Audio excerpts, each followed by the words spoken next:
so in my mind, I would think that all this stuff existed everywhere. It's fashion, it's all kinds of things like that, right? So there you go. Those are two different versions of a well-known tune without very much grace notes. Now I'm gonna carry on. Is there any questions about that? Is that all right? Does that make any sense? Yeah. Okay. So the two things are it's richness. We have these two hugely different versions of the same tune. We all recognize it as the same tune. So that the mentality of looking at bagpipe music is not through a very precise competition-driven thing of this is right and everything else is wrong, or this is aberrant, or anything like that. It's this. There's a whole bunch of really cool stuff out there. Right, I'm going to play the Barren Rocks of Aden. This tune is actually written by a guy called A. McKellar, and the version in the Guards book. Everyone plays this in pipe bands. This is one of the first tunes you learn as a kid. You know, it's Highland Laddie and the Barren Rocks of Aden. You know, and it's got 4 parts. And I'll just quickly play. I'll just play once through each part because most will have heard this before. This is the Scots Guards version, right?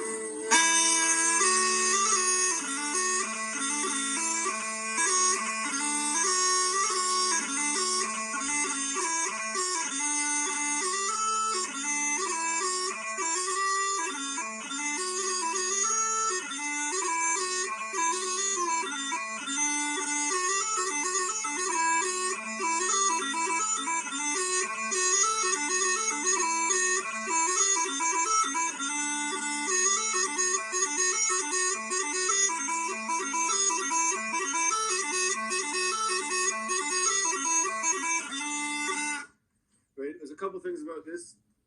It's 4 parts. The third and fourth part are variations on the first and second part. This is the common thing in all 4-part tunes in Scottish bagpipe music. All right, and all those grace notes. There's a whole bunch of burls. Burls are the triplet on the bottom note. This thing here.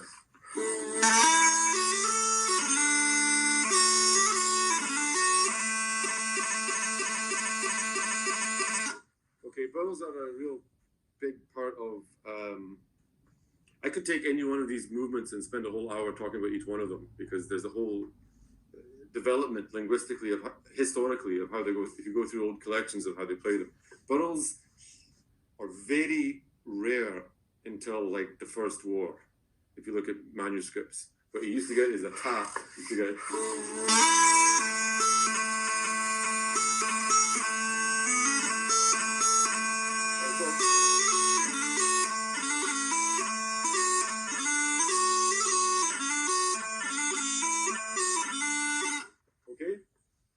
So someone obviously worked out how to play them, and someone who's very flash, and everyone goes, "Wow, that's really cool. We're all going to do that." Right now, this tune was written by this guy McKellar, and in this book is the old version I gave you is from. It's a huge collection of books. This guy David Glenn, who was a grandson of Thomas Glenn, who was a pipe maker, and this version. Especially all of you that play normal bagpipe music, I would implore you to look at the ornamentation in this because it's tremendous. Anyway, so at the bottom of this is another thing. It says, this composition was claimed by the late James Mauchline as one of the many unnamed compositions composed by him when in the 78th, and which has long... I can't read this so small, which was long anterior to the days of McKellar. Mauchline always acknowledged McKellar's arrangement to be the very great improvement on the original tune. So that we have this tune that's you know, this bit of information, if you're into this kind of thing, is that this tune is attributed to this guy McKellar, but it was actually written by James Mauchline, who's a famous piper, and Mauchline thought the other guy's version was better, so he gets the credit for the tune. So I'm hoping that you know this tune because you're not going to remember it from when I just played it. But this is the Glenn version, right?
So personally, I think it's a much nicer version. It's much more interesting. There's a lot going on. There's lots of variation in it. But if any of you are normal pipers, if such a thing exists, if you look at this, there's a couple of really interesting things. One is that all the throws on D are written as grips, right? And melodically, there's variation in it. There's lots of strikes, so that he plays, so that the low A is a strike rather than a burl. Like I was talking about before, there's no burl in that. And the other thing is, if you look at the second time through the second part, there's the penultimate bar goes like this.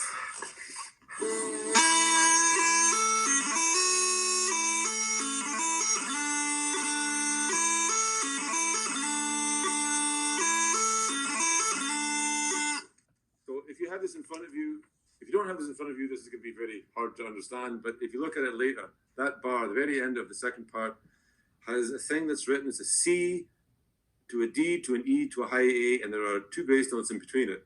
Now, when I was a kid, this comes up a lot in these old books. And when I was wee, we were always told that was a grip. So that was this.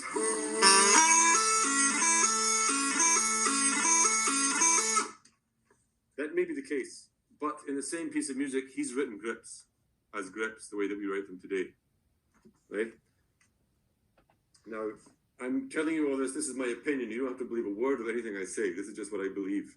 Now, I think that if any of you have been taught, normally you will be hit if you make crossing noises. A crossing noise is the sound that you make when you change a note from the bottom hand to the top hand. So, in other words,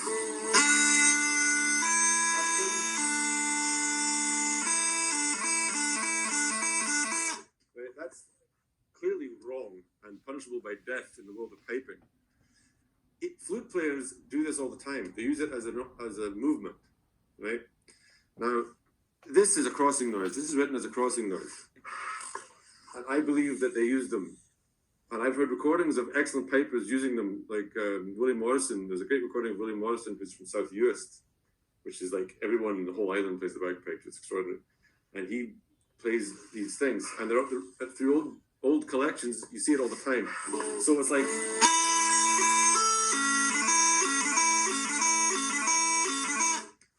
So it's very like a grip. The difference is subtle. And my contention, not that it matters, you don't have to, no one has to believe this. It's just do whatever you want. But my contention is these people did this because it sounded slightly different than a grip, which is very definite and very fast. Because that's the whole thing, is the speed of these internal rhythms are what make the tune different and make it interesting. And you can control all of those things. And actually, if you listen to top competitors today in the solo scene, they play their ornaments unbelievably fast. They play the tunes really slow and the ornaments really fast, which is the opposite of all of this stuff. I don't have a whole lot of time, so I'm going to go to the last tune, which is another hackneyed family favorite. And like I said, if this is like too much information, just ask me questions afterwards, right? I'm going to play a Cork Hill, right? This is like the first jig that we all learn as children. This is the Guards version. Right? Again, I'll just play the A parts. I'll just play the parts once through.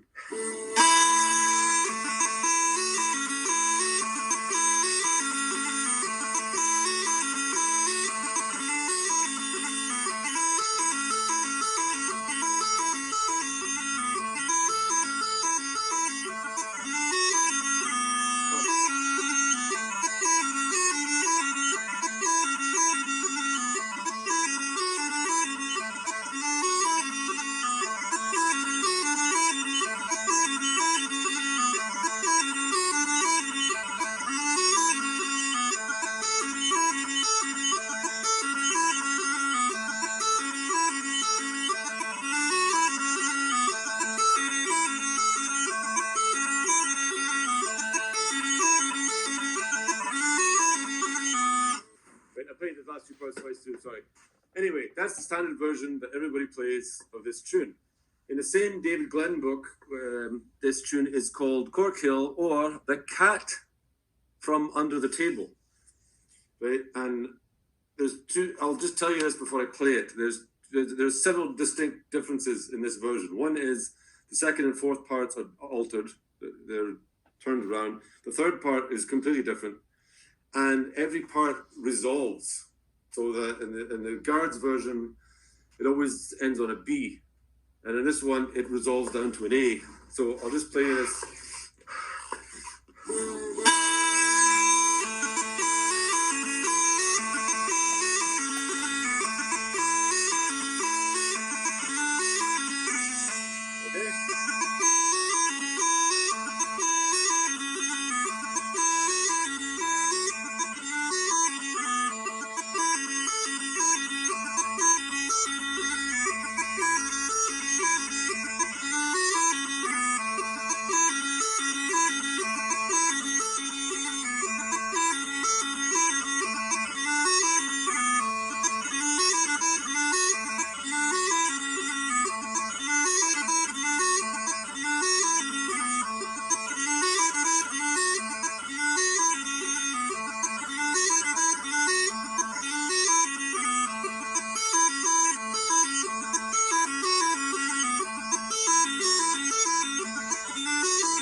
So personally, I've never been a big fan of this tune as a tune. It's kind of boring, but this version is great. And the biggest thing for me is the fact that it goes down to a low A at the end of each part. So there's a question and an answer. It's just an obvious thing. And it's very interesting that they didn't do that in the Guards book. But the third part, and this is where we get into the realm of supposition, it goes dum ba dum bra, and then he's written one of these crossing noise grip things. And like I said, I could spend a lot of time on this about what it might be. You know, it is some kind of grip, but it's written. Immediately after it is a grip, and he hasn't written like it as a grip. So the question is whether people played it differently, and maybe they didn't. I'm just asking the question. But actually, you can if you want. I would never say that this is the way these tunes were played. All I'm saying is you can play them this way. And you don't have to be like some kind of iconoclastic revolutionary to come up with this stuff. It's all embedded in really old music, you know. So the main thing I'm looking at the time here. I'm trying to tell you everything I want to tell you. The main thing about all of this stuff I'm telling you is, firstly, there's no right and there's no wrong. Secondly, there's a huge amount of rich everything, whether it's tunes or versions of tunes that exist already in this huge repertoire of music that nobody plays, right? And so that, you know, and again, to use the literary sort of metaphor, you know, if you want, like, you know, guys like Charles Bukowski knew their Shakespeare. You know, these people know if you want to do something new, it's a lot easier if you know the stuff that's old, because there's like tons and tons and tons, and this goes for everything in life. But I mean, even bagpipe music, which is 9 notes, in fact, it's normally 5 notes. There's like a huge wealth of stuff and lots of weird things out there that were cool in like 1850 that were like, you know, I just made a record with Alistair White, fiddle player, and it's all this stuff. You know, and it's on old bagpipes, and it's like it's not going to get you any it's not going to get you anywhere in life. Trust me, because they'll just think you're a crap piper.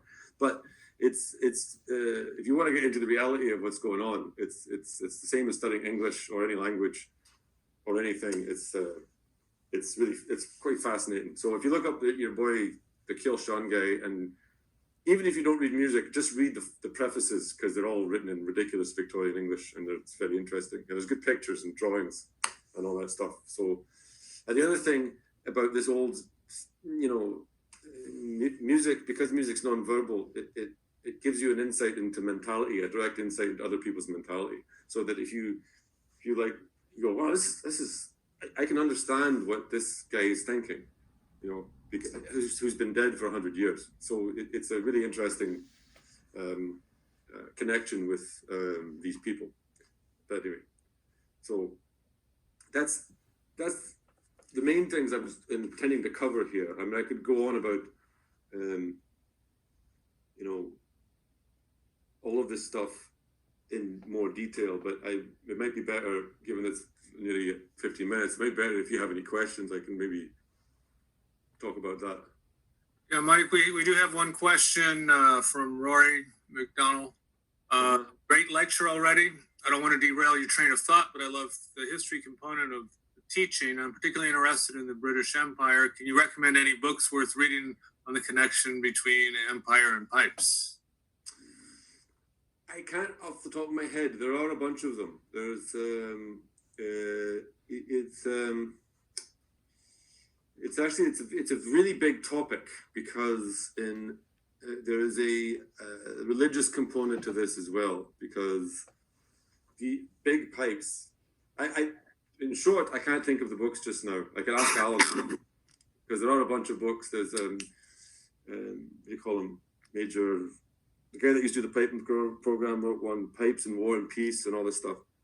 And but in short, bagpipes were the guy that played the pipes in the clan, pre-British society and Highland society. The guy that played the pipes was a very important member of the household, and they had a certain amount of, be like a griot or something. It was like bardic knowledge that was passed on in stories and all this kind of stuff, and they just played on their own. It wasn't like a bunch of them. And the British Army thing is really about drums, and drums were the important thing in making it military signals at that time, which is why the Gordon Highlanders, I think it's the Gordon Highlanders, are called the drums and pipes, not pipes and drums, because it was drums and bugles and all that stuff, which is just part of, you make noise on a drum and everyone knows whether they're going to have to run away or attack or whatever. And so they just roped in Scottish people to be pipers, and they made up pipe bands. And that's just the way that it is. But because, in 2020, we've all grown up with this being the norm, it's a modern thing. It wasn't the case 400 years, 300 years ago.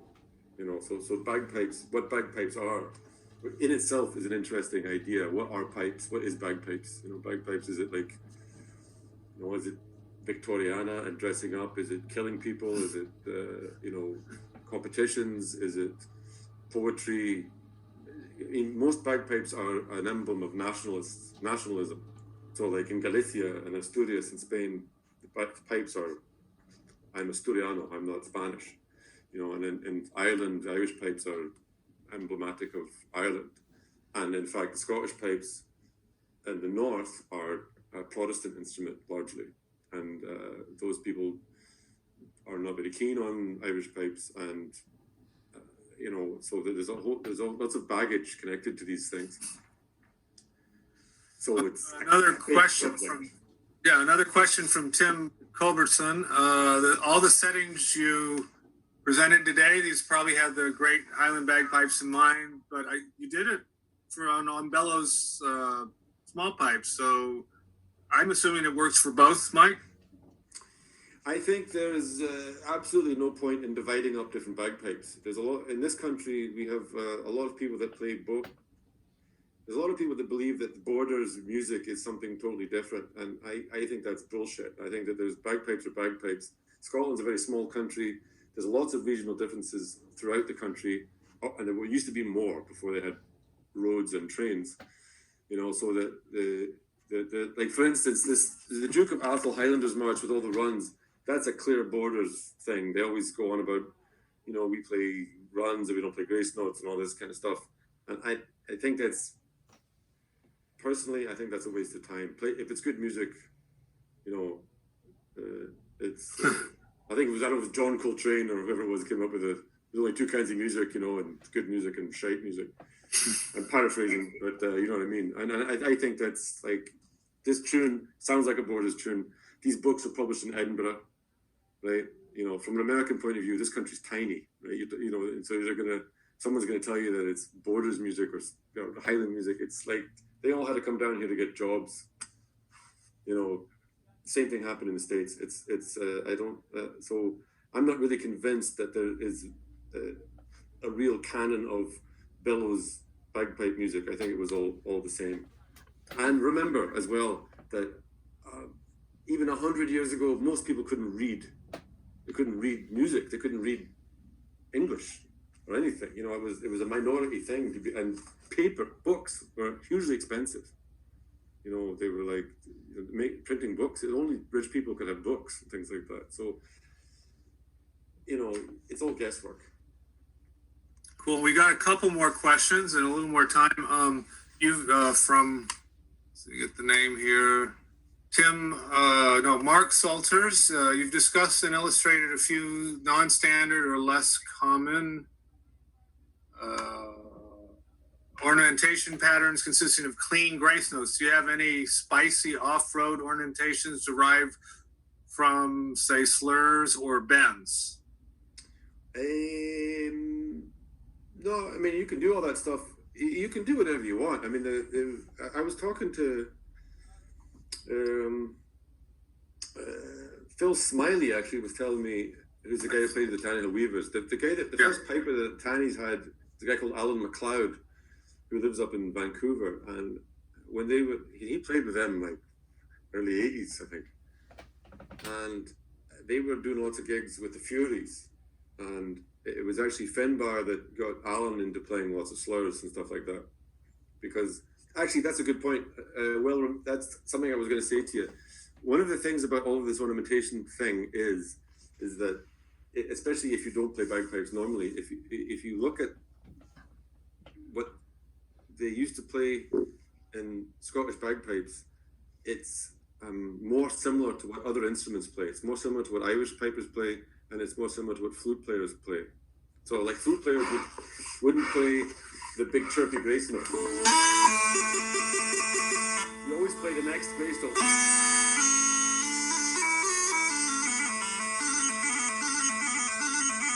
And in lots of old collections, doublings are just D grace notes.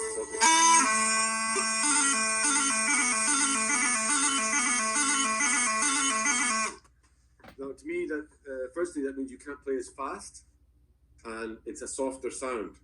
And what I would say more, I mean, I could go on about this, but what I would say the important thing is for all of you that play bagpipes is look at guys that play other, or people, not guys, women, people that play flutes and other instruments, and listen to what they're doing, you know, because on small pipes you can get away with all kinds of stuff, and it's like, again, just because no one else does it doesn't mean that it's not cool, you know.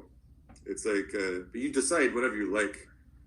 It's easiest if you have like a framework that you know what's going on, and then you can get into this stuff.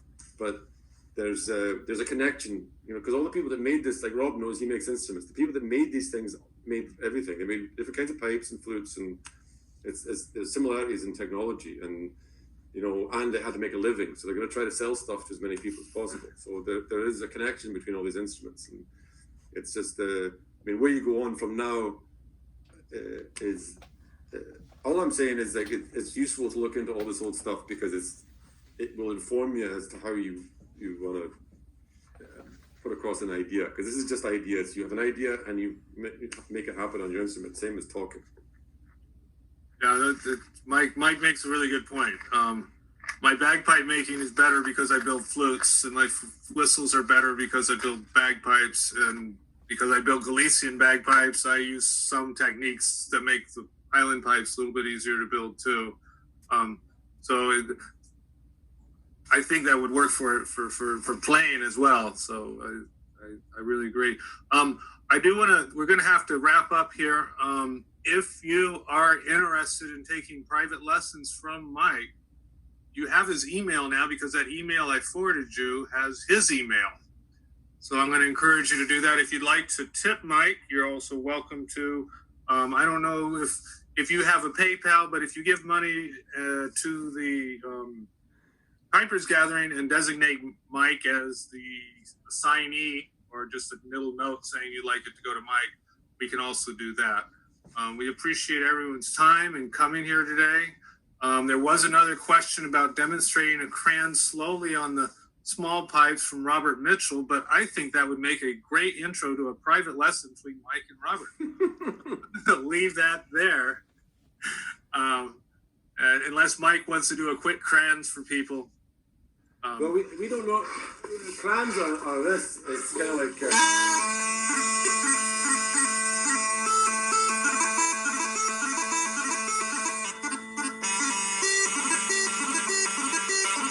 We don't normally play clans in piping, in Scottish piping, but that's exactly the thing when I would play, and Alan does as well. Like we use clans. It's something you play on flutes and Irish piping.